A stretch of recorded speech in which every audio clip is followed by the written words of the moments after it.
Hi everybody and welcome back to the Gentleman's Talk. I'm your host James Dean Littlejohn and I am here a little bit early actually. A little bit early, not used to doing it this early, but I've got a busy few days ahead of me.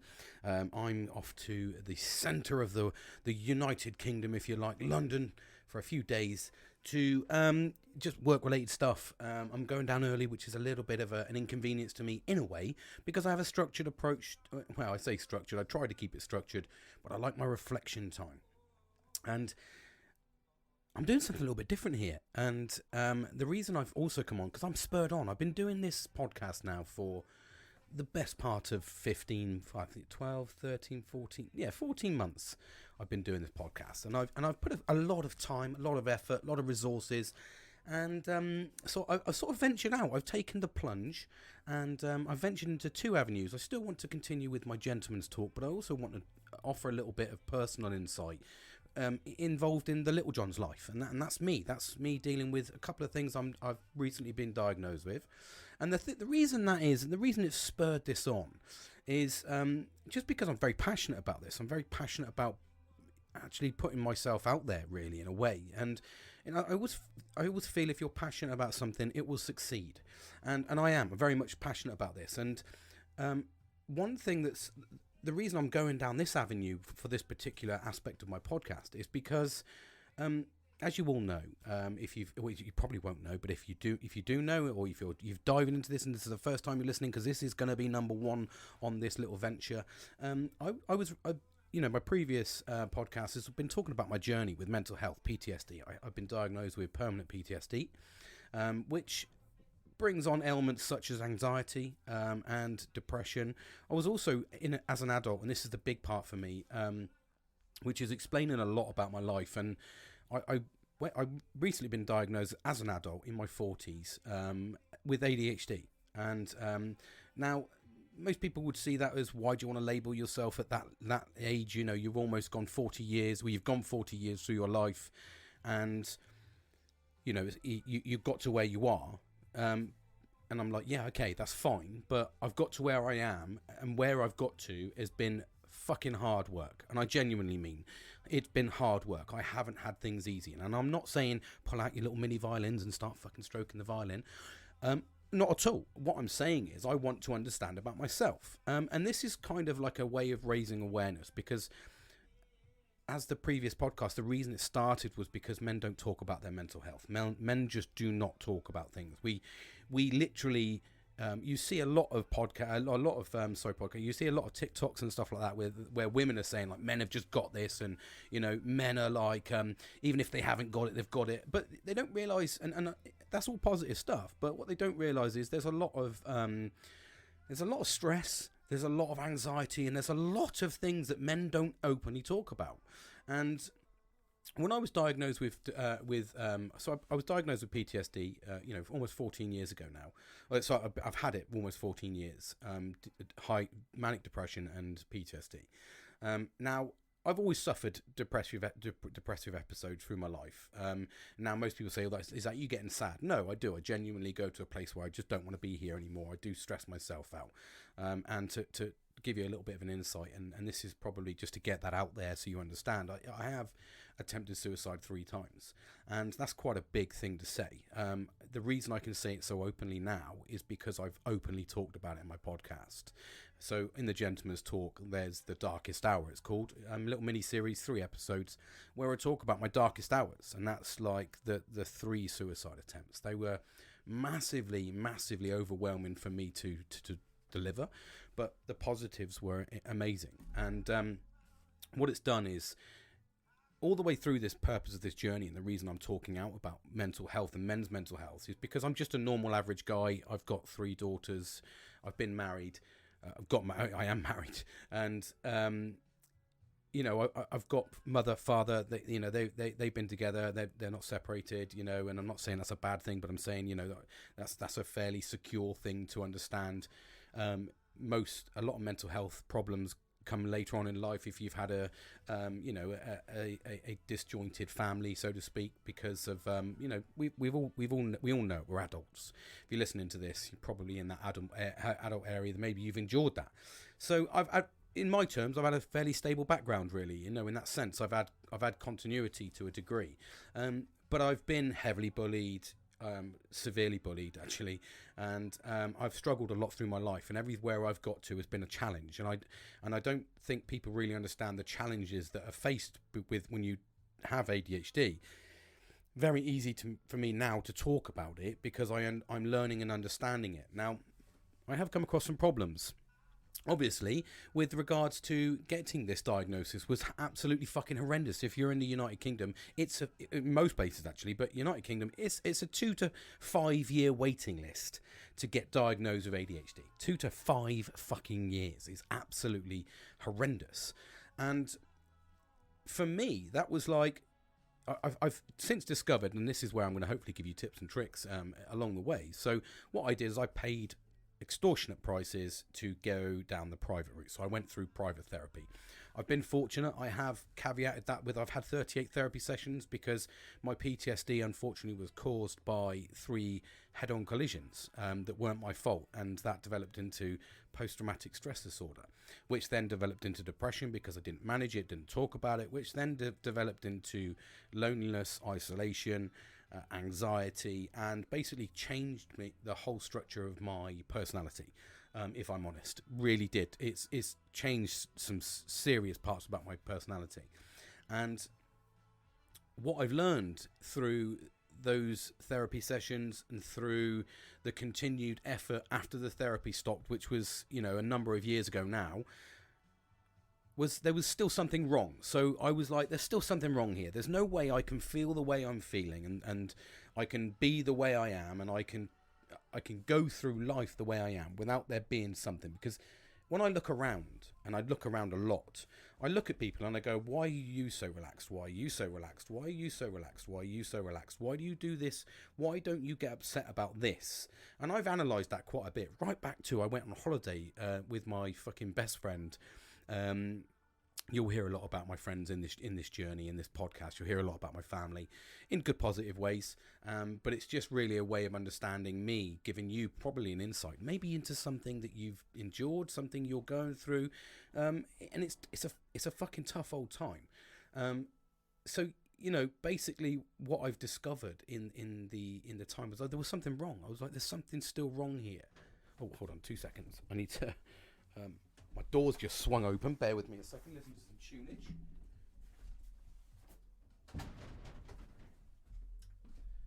My apologies. The door just swung open into my cabin where I record these live podcasts. Anyway, I don't know why I went like that. But yeah, so I thought there was something wrong here because, you know, I've listened to people, I've talked to people, I've been in 2 different jobs with various amounts of people, and I look around and I'm like, you're not dealing with this the same way as I'm dealing with this. Why are you not like this, etc., etc.?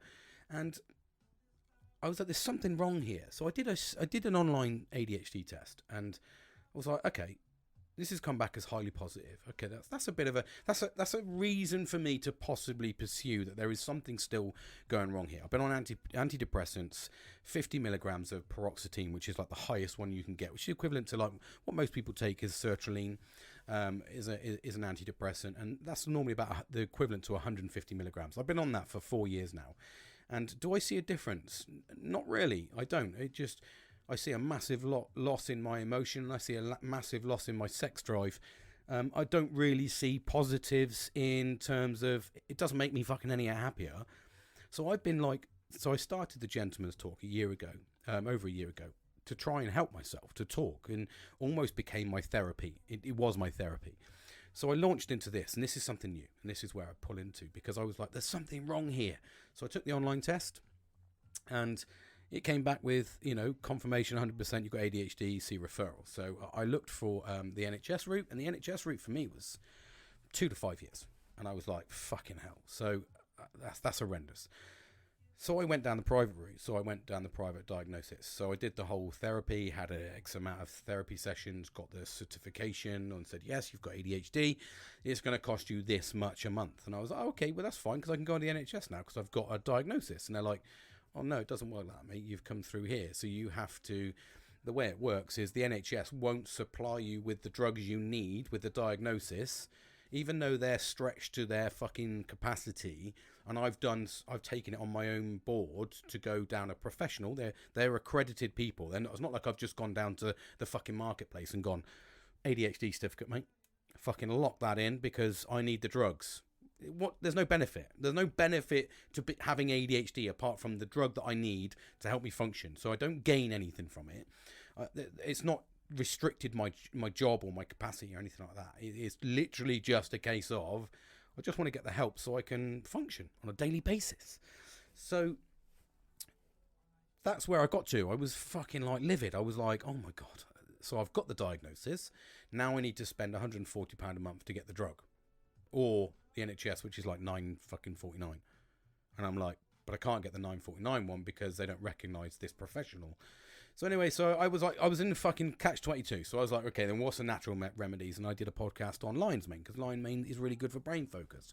And I take lion's mane, and it does help me focus, but not enough. It's the difference with ADHD is, and I'll be honest with you, I ignored ADHD.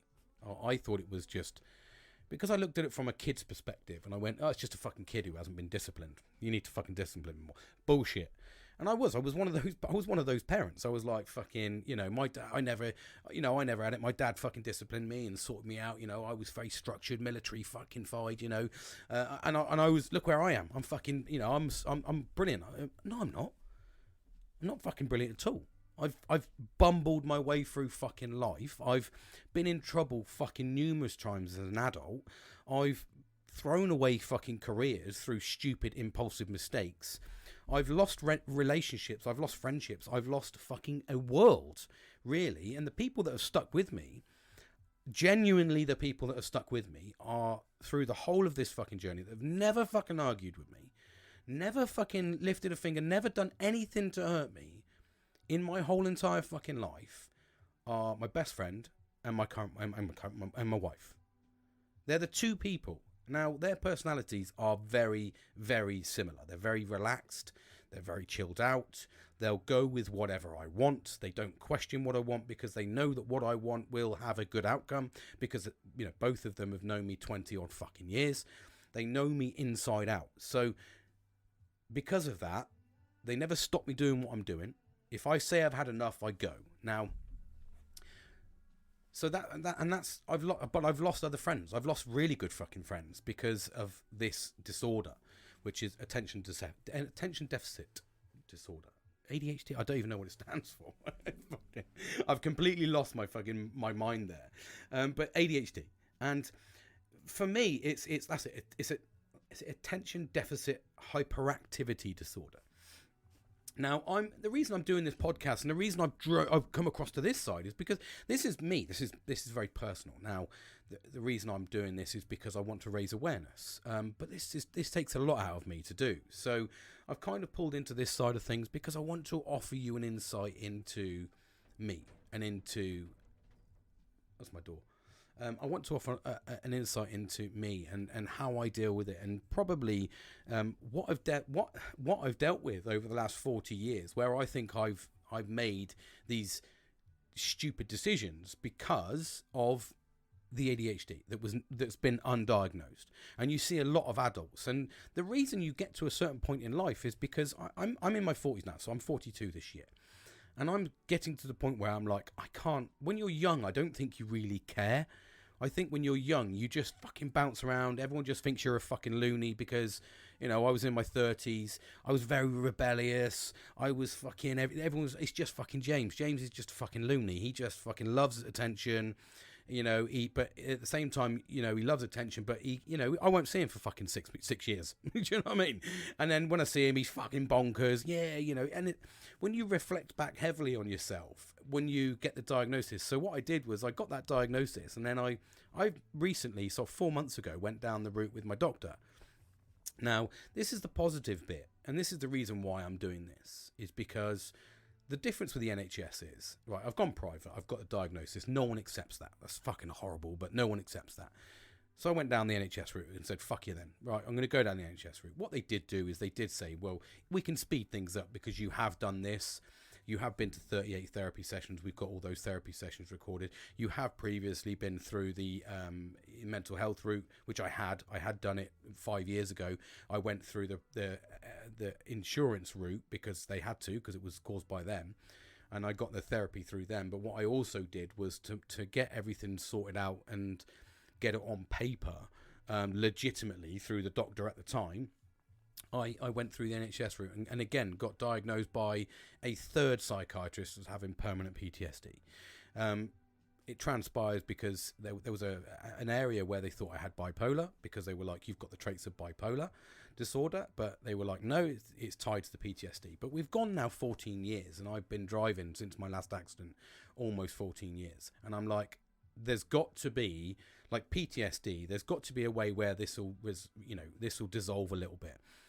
Now, I understand that the PTSD is quite prominent when I'm driving at night and things like that, because that's when it happened. It was at night. It was watery, wet conditions, raining. Sorry, watery. It was raining. So those things exacerbate my mental health and my PTSD. I do get really bad anxiety when I'm in a car in those conditions, because it still catches me.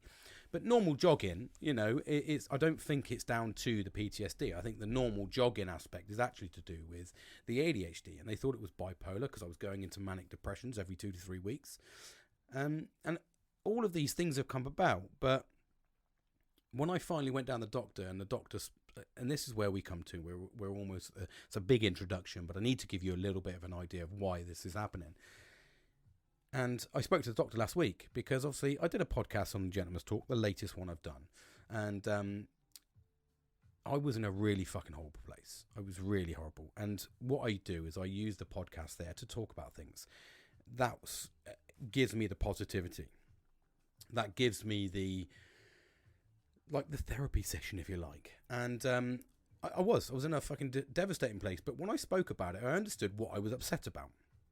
And then on the same day, the doctor called me and said, right, James, yeah, your referral's gone through. You've been referred. Here's a load of information. Now, normal people would have said, oh, fucking brilliant, thanks. So I took that information, and I did. A normal person would. But I was like, well, this isn't any information that I've already obtained.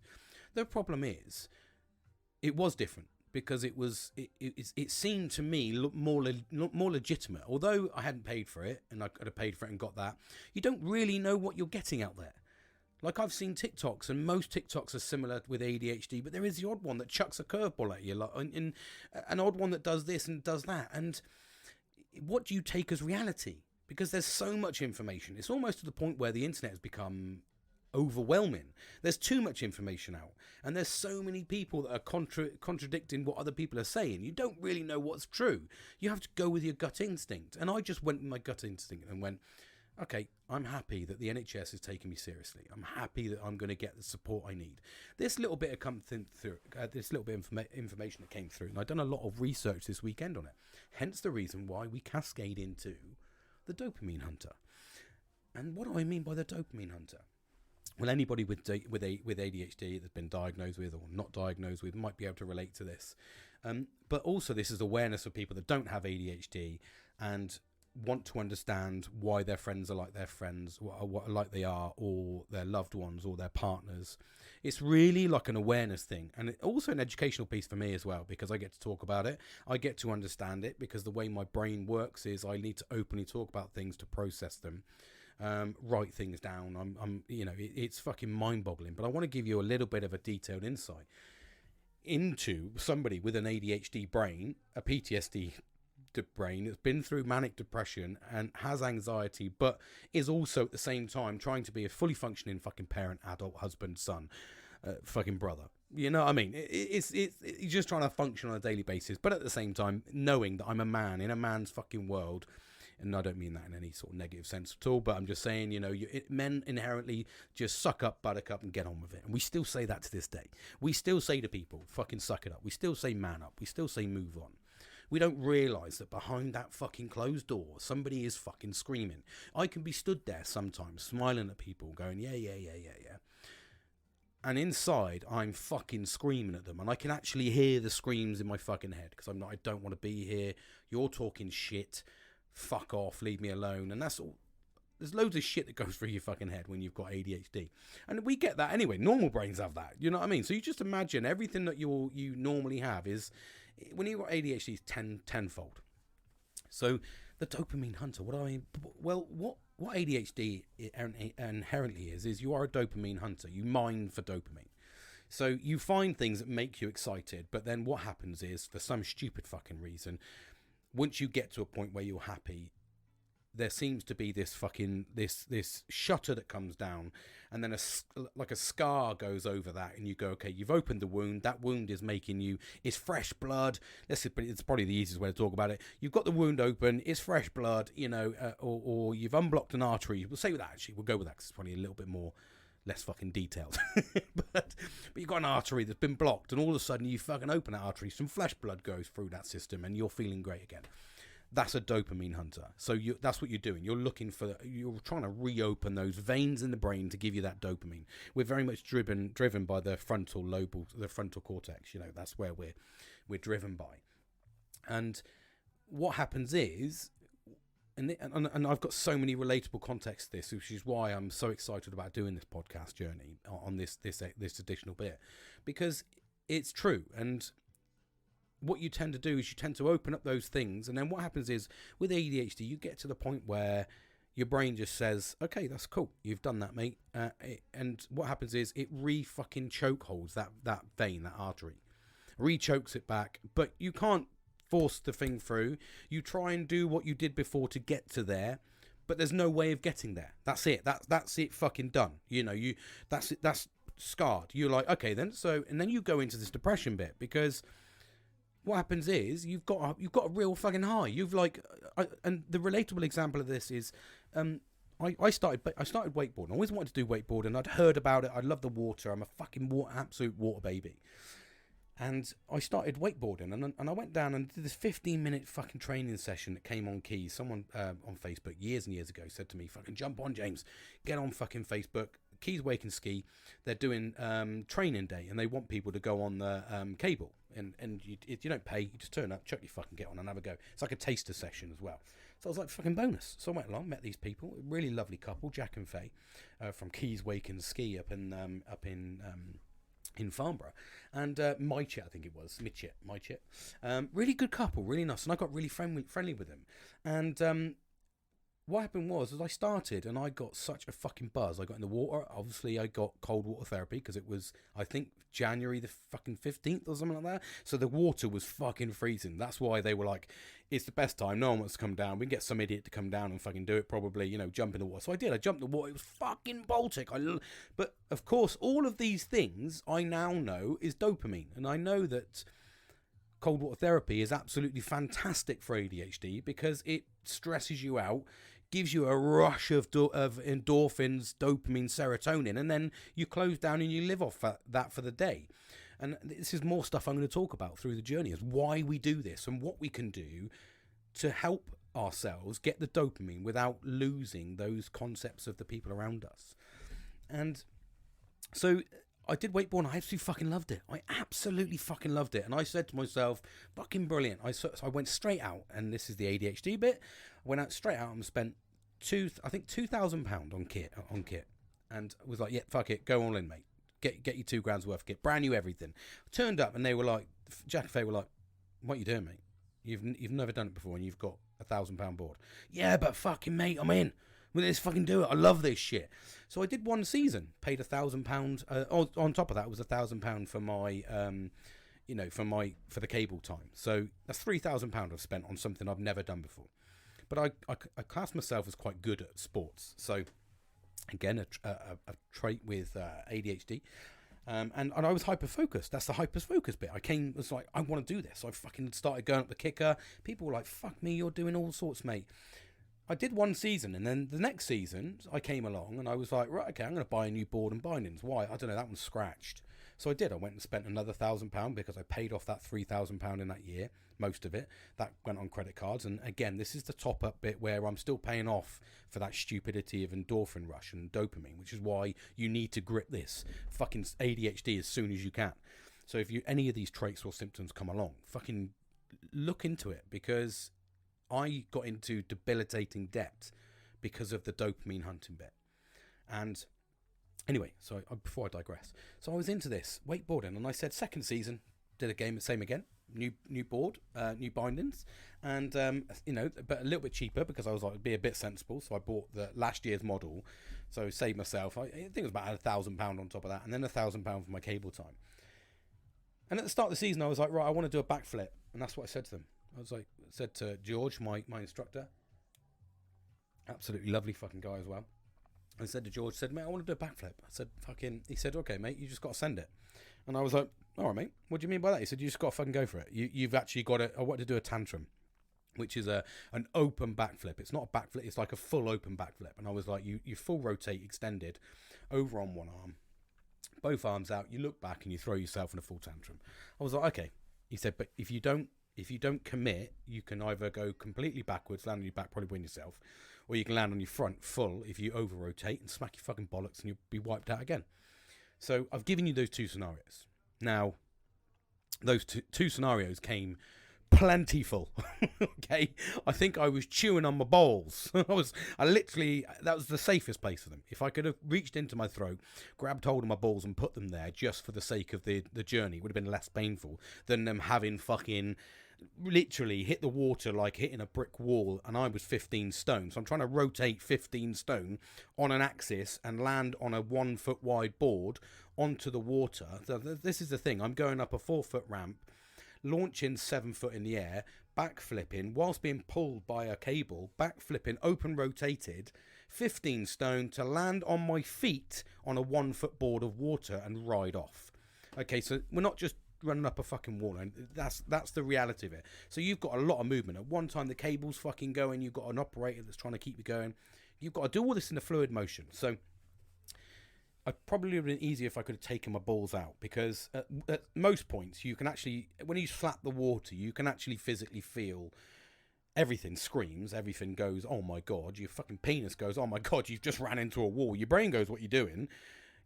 Ow. And then you feel sick because you realise your balls have been battered out the back end of your arsehole and they're flapping around like a couple of piles.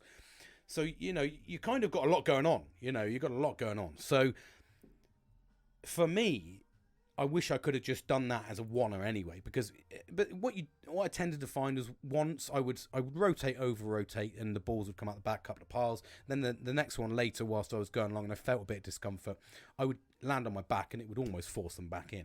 Anyway, before I went to digress into some sort of fucking crazy place there, like I said, what I do is I got to a point, and that was my goal for the year anyway. That was my goal for the year, do the backflip. He was like, send it. So I spent 6 weeks on my own. Again, nobody came with me. I did all this on my own. This is just a goal I set myself to do a backflip. I did a backflip. I actually did. I got to the point where I could do a backflip every time. Every fucking time I could do it. It was muscle memory then. So I did it over the course of the final fucking year, but I dwindled down from going every single week 4 times a week to probably once a month in that second season. Then I got to the end of the season and I never went. I literally put my board in the cupboard with my wetsuit for 4 years. Never touched it. That is literally the reality of the dopamine hunter. So I got to the point where I was like, okay, had enough of that then, and I fucking locked it up. So what we need to do is, that just goes to show, so along with all of this, so what I've done is this is the dopamine aspect, is I've gone to the point where I've spent a fortune, I've learned something, I've skilled it to the point where people were saying to me, do you want to fucking join the competitions and stuff? And I was like, not really, mate. I'm not really into this I didn't really want it competitive. I was just doing something for myself. Got to the point where I did what I wanted to do, and people were like, brilliant, try this then. And I tried a whirly bird, first time, did it fucking straight off the bat, because it was almost as similar. Your board just rotates like a helicopter. Did that, and I was like, okay, I'm bored. I genuinely, completely and utterly, the brutality of ADHD is, that's it. It's stopped. And you speak to anyone around me, they're like, mate, what, you don't go anymore? I was like, no.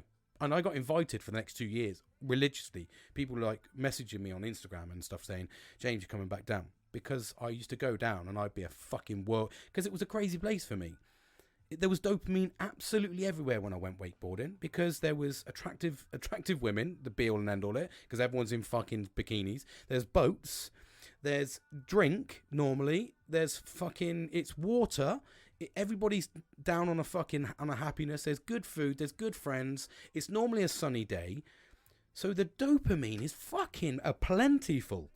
And I literally mean you could live on that dopamine. The downside is it's very, very expensive.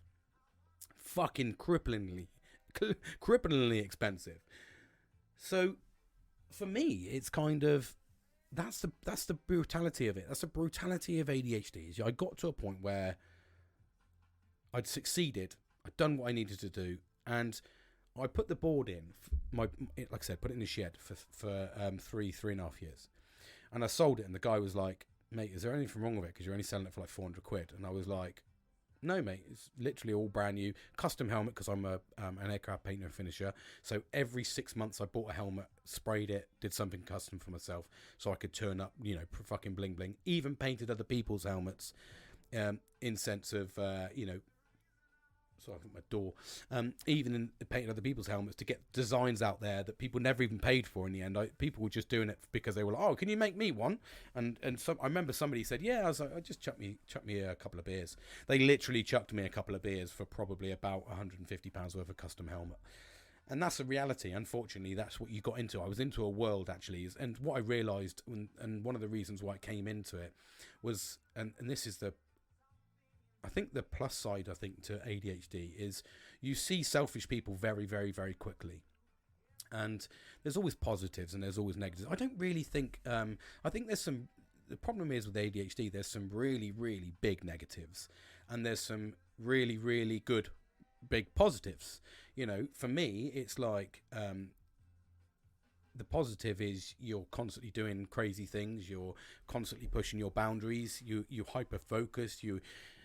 You learn something down to a fucking T if you can, but the downside is you see selfishness, you see nastiness, and you see people that aren't kind really, really, really easily. And sometimes you can be blinded by the dopamine. I've been in friendship and relationship situations where, all over the years, I've almost fallen into the trap of being friends with people or in relationships with people because of the fact that they offer me a dopamine hunter. And then when that dopamine subsides, I then, that's it, I've done. Like I said, the scar comes over and I move forward. And that's the downside. So that's what happened. I sold my kit. It was pristine. It'd been used for a couple of times. It'd been used for a couple of weeks. In the second season, I think it was used for 2 months, so not a couple of weeks, couple of months, sorry. And then I sold it. This guy just literally was just like unbelievable, and that's the reality of it is. And what you need to look at, and this is the important bit with ADHD, I think, and anything to do with mental health, really. I know I'll talk a lot about ADHD because this is what I'm living with now, and this is, like I said, I've gone through to the doctors now. I'm getting this information, which is really, really amazing, because what it does is it's giving me focus and giving me areas to look at and research and understand why I do the things I do, and try and offer you like a relatable circumstance. And like I said, with this, I got to the point where I had massive dopamine hits from wakeboarding. The downside was I'd got myself into £5,000-6,000 worth of debt to do that over 3 years, which doesn't sound like a lot where it's fucking crippling. But here I am now, 5 years of not doing it, still paying it off because I've been paying the minimum off because I've had them on high interest credit cards, because that's what I did at the time, because that's all I could do. It was kind of like living a champagne lifestyle on fucking, Prosecco money. Do you know what I mean? It's almost like that. That's exactly what it's relatable to. And you dopamine hunt all the time. And when you're mining and you're fucking looking for dopamine and you find it, you will do anything to retain that. I've done it with, like I said, I haven't said, all of the things I'm going to talk about, I've all done through dopamine hunting. Like I said, I've done all sorts of stuff, spent fortunes on things. And ultimately they've resided in the shed or in the attic or fucking sold for next to a pittance because you get screwed over because people are like, no, I don't want to pay that, and you just think, oh, fuck it, I just want to get rid of it. That's the problem with ADHD. And that's more of a detailed synopsis, really, on why I'm talking in more detail about myself, because that's the reality. This is a personal journey. Here I am at 41, almost 42, just literally getting diagnosed with ADHD, and I'm still not even fully diagnosed enough to get. This is just the information coming through. An additional referral, still not even on the list to get the medication or anything like that. So I've still got that journey to go through. So it's a difficult time, but what I'm trying to do is unpick it and try and really raise awareness. Like I said, this is an awareness scheme for me, because it's a serious thing. As I'm discovering, the more and more I learn about it. Like I said, before, I'm saying like I said today. Sorry, I apologise. That's obviously a fixture point for me today. I do. You'll notice these. I get fixated on certain words. Anyone that knows me knows I get fixated on certain things that make me happy. If they make me happy and I get a laugh out of them, I used to all the time. And again, I can reflect on this quite heavily. Was I would find a saying that was hilarious. I think there was this really fucking hilarious one. If any of you ever watch politics in the UK, and the guy that was, I don't know enough about politics to know the guy's name, but if I say his quote, you'll probably remember him. But he was the guy that used to look after the House of Lords. He's the head guy, fucking little guy. Turned out he was an absolute fucking criminal, basically. But he used to go, order, order, and he used to say like that. Now, that used to make me so fucking happy. And when I said it, I used to say it out loud, and I was got quite a bassy voice. So it made the people in the fucking workplace laugh. And of course, I got the dopamine rush for that. So I would say that for like a week, and then it get to the point where people are like, mate, you're kicking the fucking ass. And then you lose the dopamine, so you stop doing it. And I keep chasing it. And that's what I've been doing over the last 41 years. And this is no excuse for what I've done by any stretch of the fucking imagination. But it puts a I don't want to say label, because it's not a fucking label, but it puts context. That's the word I'm looking for. It puts context to why I've done what I've done, where I've done, why I've taken the paths I've done. Will it dictate? Will it stop me doing it in the future? I don't think so. But what it will do is, the more I learn about it, the more I talk about the ADHD, the more I'll understand it, and also people around me there'll be people around me that will pick up the awareness signs, because any mental health, as you all know, is debilitating. It's crippling. It's fucking mind fucking destroying. So to understand that and give people the space to raise the awareness on what they're feeling is really, really fundamental and really important. And one of the biggest things you'll learn about a dopamine hunter or someone with ADHD is there's so many positives for you. But there is negatives, and those negatives are the ones we need to look out for. Like I said earlier on, this is all about dopamine, and this is going to be a probably 2, maybe even 3-part series, because there's such a big part. So this is a big part of ADHD, is what we do when we look for dopamine. And this could be in a friendship, a relationship. This could be in work. This could be in hobbies. This could be anything. We will look for that dopamine. Like I said, I got myself into crippling debt, 5-6 grand's worth of debt. To do something for 3 years that I only really did for a year, because the second year I only did 6, 7, 8 weeks out of a fucking 24-week fucking season. So I wasted all that money. I didn't go again. But the reality of it is, I shut off everybody as well. I don't talk to anyone in that group that I was very good friends with, to the point where I was getting invited out for meals with them. Because that's what, when you're in that high, you become the person everyone wants you to be. You become that outrageous guy. That's the reality. But what there is always a knock-on effect. And yes, I might be that fucking guy, and they were probably liking me because, again, I was spending money. I was buying season tickets, hardly turning up, so it was free money to them, so they didn't have to entertain me. Got to the point where I became so friendly with them that they didn't treat me as a member anymore. They treated me more as a friend, but a paying friend, and still charged me when I wanted extra cables. So they took money off of me continuously, even to the point where, the advantage, it was clearly apparent when I went in once with a fucking really nice cable that you, like a personal cable that you take around with you for the back of the boat. And I never used it. And it was about 50 quid. And this was a business. And I said, just give me 20 quid. He'll pay for a set. And they were like, nah, we don't want it. I was like, right, wow. I was like, are you fucking kidding me? And that's because I didn't give it to them for free. And along that journey, the advantage they took of me on that journey was I did their main sign for them. So I completely redesigned, which is still up to this day, 6 years later. I did their main sign for their business in rainbow glitter, all at my cost. I sourced the metal, I did the design work. It was all at my cost, probably about a week's worth of fucking work.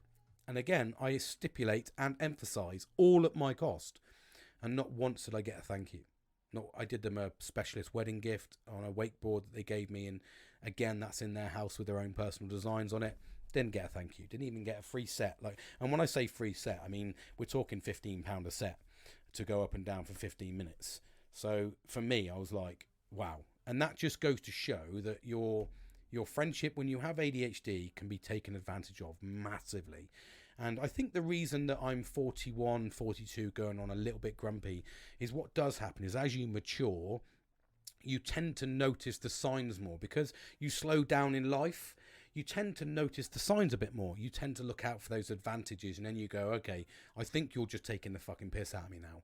And the reason I mention that quite a lot is because, unfortunately, when you're inexperienced with ADHD, which I was for the predominantly most of my life, I got the high from seeing that person happy. I got the high from that person going, thanks very much. In actual fact, 9 times out of 10, the person that was saying thank you very much was saying thank you very much because they realised they got a very fucking expensive product for next to nothing. And you don't see that, and we can talk about that. I can talk about that now because I'm in a maturer place. But these are the advantages or the disadvantages to having ADHD. You do trust people a lot very quickly. You do, if somebody shows you that the love and affection that you thrive on and you crave, because anyone with ADHD is a very affectionate person. I'm a very, very affectionate person. I don't like shaking hands. I love cuddles. I really do. With anybody, I just like to cuddle people. I think it's an amazing embrace, and it's something that I get a lot out of, and I don't get enough of it. So. But these topics will hopefully show you an insight into, what it's like to live with, how somebody like me functions, so that you can possibly support those sort of people, maybe assist those sort of people, maybe even look out for the signs and go, okay, well, maybe you've got the signs and you're like, fucking hell, that's a bit like me. Maybe I need to go down because if I have and this isn't about, I must caveat all of this with the fact that I understand I'm 41, almost 42. So what is the point of learning about this now? Well, actually, there's a big fundamental point, because if I don't grip my mental health properly and understand what's going on with my brain and how to manage it, because it is a very unmanageable thing. If I don't understand it, I'm going to keep going through life, getting into debt, doing stupid shit, making silly mistakes that people might think's funny at the time, but I've had some fucking seriously stupid decisions I've made in my life, and it's taken me years to unpick those. So I want to offer the insight to say maybe you need a bit of fucking help first. And this is the awareness scheme, because I'm, like I said, I'm fortunate enough to try and understand it a bit more, but it's not about getting a diagnosis. It is about part of it. I want to feel the medication bit, because I want to see if the medication makes this life for me different. Does it actually slow me down? Does it make me feel different? Will it work? That's what I want to see. And how I tackle life, if it's any better. The reason I took on the antidepressants was because I couldn't get out of fucking bed. I physically couldn't function. So although I talk about the side effects of saying I've lost my libido, etc., the reality of it is they're not there to make you happy, I suppose. They're there to make you function. And for 4 years, I have successfully functioned. I have got promoted. I've taken on new jobs, 2 new jobs, completely and utterly on my own, and learned new jobs, etc. So I suppose it has worked to a degree, but it gets to a point where you need to understand, and I think that what it has done, if anything, as a positive, is given me the clarity to go, no, there's something still here, because you don't go 14 years with fucking depression constantly. This is like a routine thing. It's every winter I'm fucking sad. Every fucking winter I get fucking horrendously stuck indoors. I hate it. Gives me that runaway fucking feeling. I struggle with friendships. I struggle with relationships. I struggle with work.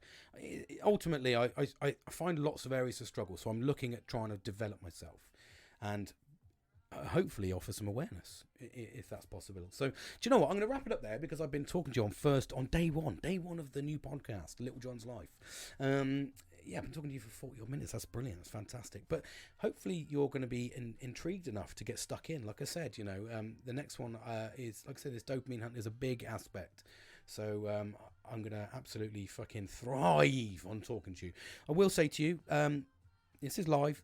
In my sense, I don't listen to my podcast back. That's a big thing for me, because I don't need to. For me, I don't know why I've never listened. I've done 160 odd podcasts, never listened to one of them, and I don't edit because I just go, this is me, this is who I am, and I don't look at that from a, you want to be professional. This is just about a journey for me. This is about hopefully helping you, and this is about helping me massively, so, and hopefully it will give me the ability to understand a little bit more as I learn about myself. Maybe it will help you with some signs.